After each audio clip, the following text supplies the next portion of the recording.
¿Qué es el riesgo? El riesgo es una medida que refleja la probabilidad de que se produzca un hecho o daño a la salud, dígase una enfermedad o muerte. El enfoque de riesgo se basa entonces en la medición de esta probabilidad, la cual se emplea para estimar la necesidad de atención a la salud o de otros servicios como tal. El riesgo pueden ser, como lo vamos a ver posteriormente, pueden ser modificables y no modificables.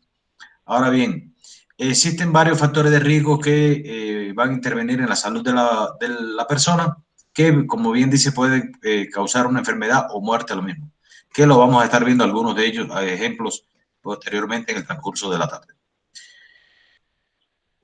Un factor de riesgo es una característica detectable en un individuo o en grupos asociada con una probabilidad incrementada de experimentar un daño a la salud.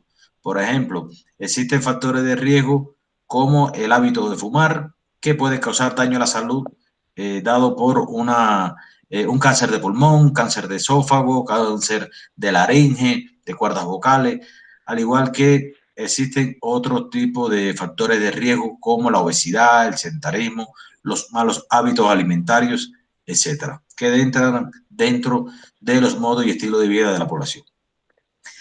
Se debe considerar siempre con mucho cuidado qué es un factor de riesgo y qué es un daño a la salud. Los factores de riesgo pueden ser tanto indicadores de riesgo como causas de daños a la salud como tal. Aquí le traigo un ejemplo de un factor de riesgo y daños a la salud. Por ejemplo, el feto se convierte en un recién nacido de bajo peso al nacer. Existen varios factores de riesgo y los daños a la salud que pueden intervenir en la salud como tal del recién nacido. Por ejemplo, está la pobreza, el analfabetismo de la madre, la nutrición deficiente, enfermedades recurrentes que pueden causar bajo peso al nacer. Cuando hablamos de enfermedades recurrentes, nos estamos refiriendo, por ejemplo, a una de las principales causas del bajo peso al nacer en el recién nacido, sobre todo las infecciones del tracto urinario. Son causas recurrentes de bajo peso al nacer, al igual que los síndromes de flujo vaginal. Cuando hablamos de síndrome de flujo vaginal, se refiere a las sepsis vaginales que pueden ser causa también de bajo peso al nacer. Está también añadido a todos estos anteriores que hablé anteriormente, se incrementa lo que es el bajo peso al nacer, pero estaríamos viendo aquí lo que es el destete prematuro y el agua contaminada. Cuando hablamos del agua, del destete prematuro, es el abandono temprano antes de los 6 meses de la lactancia materna, que debe de ser exclusiva por todas las ventajas que tiene el darle la lactancia materna exclusiva al recién nacido. Y el agua contaminada también, que le damos a los recién nacidos desde pequeños, agua. Y el agua no está ya incluida dentro de la lactancia materna, que es rica en proteínas, rica en vitaminas, le sirve como vacuna, como inmunidad al recién nacido también.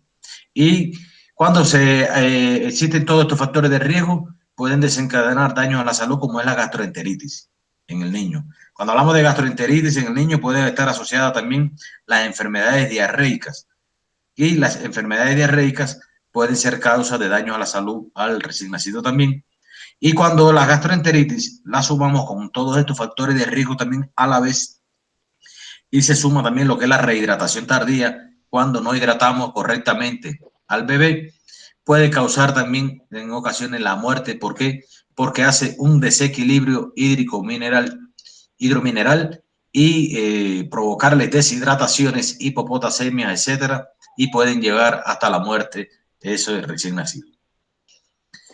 Cuando hablamos de un factor de riesgo con inferencia causal en epidemiología, y ojo con esto que hemos hablado de qué es lo que es un factor de riesgo, etcétera. Bradford Hill sugirió que se deben de considerar los siguientes elementos para distinguir la causalidad. Dentro de ellos existen 9. Está la fuerza de asociación, la consistencia, la especificidad, la temporalidad, el gradiente biológico, la plausibilidad, la coherencia, la evidencia experimental y la analogía como tal. Ojo, vuelvo y repito, con Bradford Hill, lo que sugirió los siguientes elementos para distinguir la causalidad, que puede ser objeto de evaluación la próxima semana. Se dice que la fuerza de asociación son asociaciones fuertes que son más probables que sean causales y se mide a través de la magnitud de la razón entre las tasas de incidencias. La consistencia se refiere a la observación repetida de una asociación en poblaciones diferentes bajo circunstancias diferentes.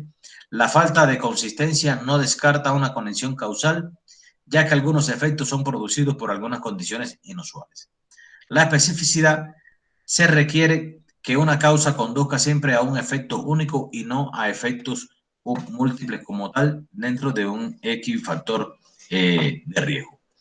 La temporalidad se refiere a la necesidad de que la causa siempre preceda en un tiempo y efecto determinado. El gradiente biológico se refiere a una curva de dosis-respuesta. Algunas asociaciones causales parecen no tener una tendencia aparente.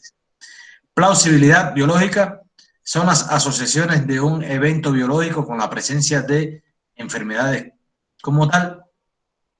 La coherencia implica que una interpretación de causa-efecto para una asociación no debe entrar en conflicto con la que se sabe de la historia natural y la biología de la enfermedad como tal. Las evidencias experimentales es rara vez siempre obtenible con poblaciones humanas. Casi siempre las evidencias experimentales se realizan con animales. Y la analogía, que es en el plano de la comprensión, esta es muy limitada por la investigación de los científicos como tal. En los factores de riesgo, como le dije anteriormente, pueden ser modificables y no modificables. Y dentro de ello están los estilos de vida y las características asociadas al riesgo de padecer una enfermedad diarreica. Aquí yo le traigo una tabla, resumen más o menos, asociado a la enfermedad diarreica en la persona. Están los estilos de vida que pueden ser factores de riesgo modificables, las características bioquímicas o fisiológicas que pueden ser modificables también, y las características personales que entran dentro de factores de riesgo no modificables como tal. Dentro de los modificables, por ejemplo, está el comer en la vía pública, comer excesivamente, no lavarse las manos correctamente antes de comer ni después de ir al baño, acostumbrar a consumir alimentos mal cocidos. Esos son algunos ejemplos de que pueden ser factores de riesgos modificables y que entran dentro de los estilos de vida de las personas. Las características bioquímicas o fisiológicas modificables están los alimentos mal cocidos, que pueden ser modificados eso por la persona, la contaminación cruzada de alimentos. Cuando hablamos de contaminaciones cruzadas de alimentos, por eso en las neveras grandes, cuando en empresas, comedores y demás, no se permiten que existan varios alimentos en una misma nevera o si no están correctamente empaquetados para evitar contaminaciones cruzadas. Las enfermedades infecciosas de los preparadores de alimentos y el agua sin hervir también, que constituyen factores de riesgo modificables. Dentro de los no modificables, que son de las características personales, está la edad del individuo, que no puede ser modificable. Aquella persona que tiene 50 años, son 50 años que tiene, no puede variar y decir nosotros que tiene 60 años o que tiene 40 años. Siempre es un factor de riesgo, entonces no modificable. El sexo o género, hay enfermedades que abundan más, o sea, son más persistentes en el sexo femenino que en el sexo masculino, sobre todo las infecciones de transmisión sexual casi siempre. La historia familiar de enfermedades diarreicas también. Los antecedentes de enfermedades metabólicas. Cuando hablamos de enfermedades metabólicas nos referimos acerca de lo que es la diabetes mellito, hipotiroidismo, etc. Cursar también con algún padecimiento asociado a una enfermedad diarreica, que pueden ser factores que no son modificables como tal en la persona. Ahora, ojo con esto, al igual que con los ejemplos que le puse anteriormente. Existen diferentes formas de medir la relación entre los factores de riesgos y a los daños a la salud. Dentro de ello está el riesgo absoluto, el riesgo relativo y el riesgo atribuible.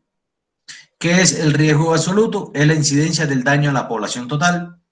El riesgo relativo es la comparación de la frecuencia con la que ocurre el daño a los individuos que tienen el factor de riesgo entre la frecuencia con la que acontece en aquellos que no lo tienen como tal. Y está el riesgo atribuible, que es una medida útil para mostrar la proporción en que el daño podría ser reducido si los factores causales se eliminan de la población como tal. Ojo con estos, con las diferentes formas de medir la relación entre los factores de riesgos y a los daños a la salud. ¿Correcto? Ahora, riesgo relativo es una medida de probabilidad que experimenta un efecto a la salud aquellos individuos con un determinado factor de riesgo en comparación con los que no tienen ese factor de riesgo. Muy importante lo que es un riesgo relativo. Está la razón de Momios, que es una medida de probabilidad que sobreestima el riesgo relativo, ya que se estima cuando no existe una base poblacional o en estudios de casos y controles como tal. Está un intervalo de confianza, que es un intervalo dentro del cual se puede esperar que se encuentre un parámetro determinado verdadero. Por ejemplo, si se toma un número infinito de muestras con un tamaño determinado y se calcula un parámetro para cada una, es de esperar casi siempre que el 95% de esas muestras, el parámetro va a ser verdadero de la población, estuviese dentro de ese rasgo como tal. En las medidas de impacto, están las mismas, reflejan la contribución esperada de un factor de riesgo como tal, que puede ser un bajo estudio, a la frecuencia de la enfermedad en una población. También pueden ser derivadas tanto de las medidas de frecuencia como las de asociación, y se utilizan para estimar la proporción de casos que son debidos al factor bajo estudio y para predecir el impacto de una intervención o cambio en la situación de salud de una población. Ojo con las medidas de impacto. En epidemiología se usa el término de efecto o impacto en dos sentidos. Esta va a estar en sentido general y un sentido particular y cuantitativo. Cuando hablamos en sentido general, la hipertensión arterial, por ejemplo, debido a la obesidad. Ahora, cuando hablamos en un sentido particular y cuantitativo, no todos los obesos son hipertensos, ya que siempre existen características particulares para adquirir con la hipertensión arterial.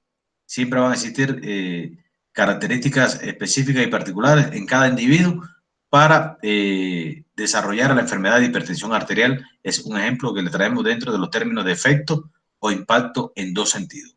O con el sentido general y un sentido particular y cuantitativo.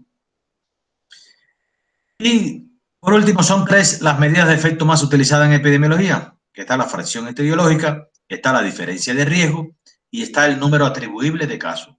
Ojo con las medidas de efecto más utilizadas en epidemiología. La fracción etiológica representa la proporción de casos que son atribuibles a la exposición. La diferencia de riesgo indica la magnitud absoluta del cambio. Estos conceptos debemos de tener dominio de ellos porque pueden ser objeto de evaluación también. Los números atribuibles de casos indican la magnitud del evento debido a la exposición como tal y siempre van a requerir de una base poblacional para poder ver la exposición, el número atribuible de casos como tal en una población determinada. Hasta ahí, en el día de hoy, eso era lo que queríamos hablar nosotros acerca de lo que es las medidas de asociación en epidemiología. Les pido, queridos estudiantes, que me enciendan las cámaras para poderle dar la asistencia en el día de hoy a todos. ¿De acuerdo? Espero por ustedes. A ver, chicos.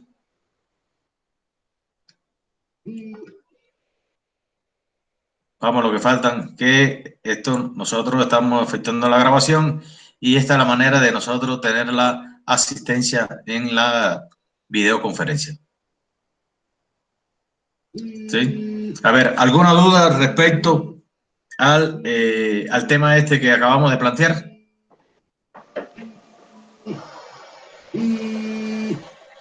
¿No tienen ninguna duda al respecto? ¿Tania?